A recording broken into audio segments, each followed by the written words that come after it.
Na verdade, a lei é muito nova. A gente teve, eu vou falar um pouco de história, né? Tiveram alguns grandes movimentos de crise, os últimos nossos aqui no ano de 2008 e de 2015, que esses movimentos de crise fizeram com que o PIB do país caísse bastante. A gente teve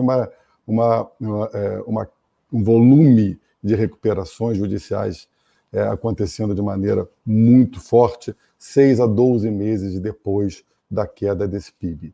Então, existe uma correlação entre economia, sob queda de PIB, sob crise, e, obviamente, o volume e a utilização das ferramentas de recuperação das empresas. A gente era esperado que com essa crise aconteceria a mesma coisa. E essa correlação não foi direta e não foi rápida devido a vários fatores. Tá? Depois eu entro um pouco mais no detalhe disso.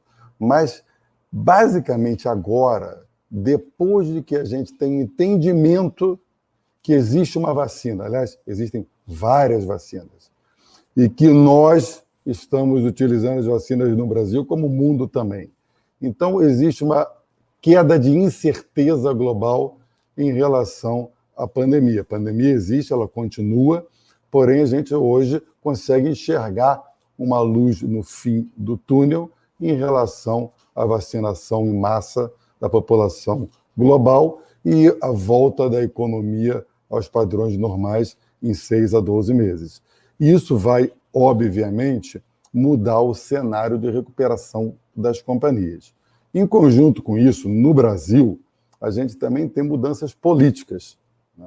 Tivemos eleição de Congresso acontecendo aí na segunda-feira, com um alinhamento maior com o Poder Executivo.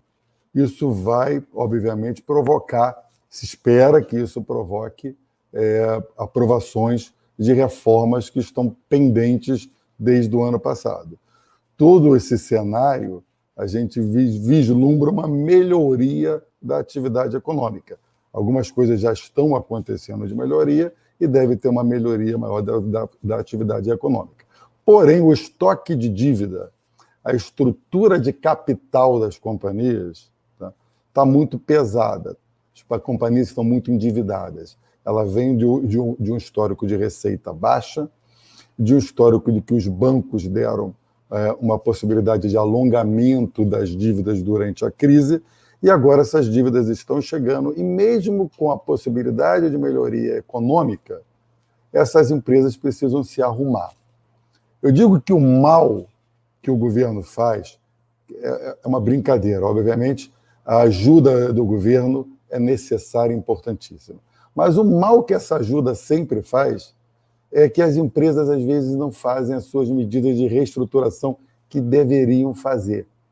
Porque olham o dinheiro ou a postergação dos pagamentos para bancos e para o governo acontecendo e acha que não tem que mexer, acha que não tem que arrumar a sua estrutura organizacional, acha que não tem que ser mais eficaz, acha que não tem que ter maior produtividade.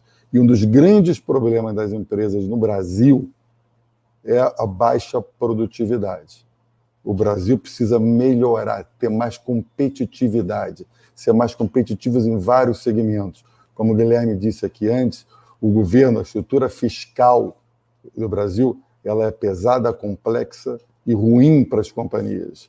Precisa ficar mais leve, mais rápida, e a gente precisa aprovar uma reforma para isso. Com isso, obviamente, as companhias vão poder serem mais eficazes e serem mais competitivas globalmente.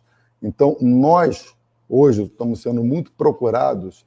Por quê? Porque essas empresas agora começam a entender que existe uma lei nova, começam a entender claramente que o cenário para frente é positivo e começam a vislumbrar também que a luz no fundo do túnel está vindo em direção a ele, que são os bancos começando a cobrar, os credores começando a cobrar as dívidas que foram postergadas. Então, tem um trenzinho vindo, então tem muita gente preocupada e falando assim, agora eu preciso arrumar a minha casa. Como eu arrumo a minha casa? Tem aí o meu amigo Guilherme aqui, conhece bem a história, nós estamos utilizando, já pensando na nova lei, ferramentas de financiamento das companhias para isso, utilizando os ativos. Preocupação, como disse o mestre Ayub, em relação aos ativos imobiliários. Quer dizer, as companhias têm imóveis que poderiam ser utilizados nesses processos. E agora existe uma dúvida. Então, nós estamos no meio ainda de muita incerteza. Tá? A incerteza ainda é muito grande do que vai acontecer. Porém, a gente vê que o mercado vai melhorar, a gente está vendo uma ação das companhias procurando conhecimento, atrás de gente competente para poder entender o que é um Deep Finance, para poder entender como é que funciona um modelo de eu vender uma unidade, como é que funciona um modelo de crédito durante a recuperação com um conjunto de ativos que eu possa dar. Então, dentro da nova lei, então toda essa discussão está vindo agora, está vindo quente, as companhias estão procurando a gente demais nesses momentos, procurando entender e ver o que ela poderia fazer para se recuperar.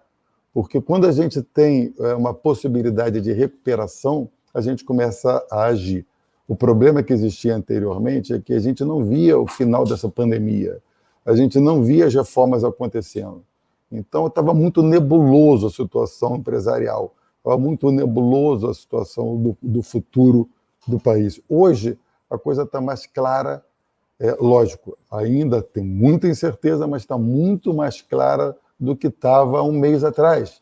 E eu espero, tenho fé, que vai estar muito mais clara daqui a 3 meses, 6 meses, e a lei possa ser aplicada de uma maneira efetiva para recuperar as companhias e recuperar a economia do Brasil, para que a gente possa voltar. Eu não estou pedindo muito, a gente gostaria de voltar a 2012. Talvez daqui a 10 anos depois a gente vai voltar a uma economia de 10 anos atrás, mas isso já é um grande começo.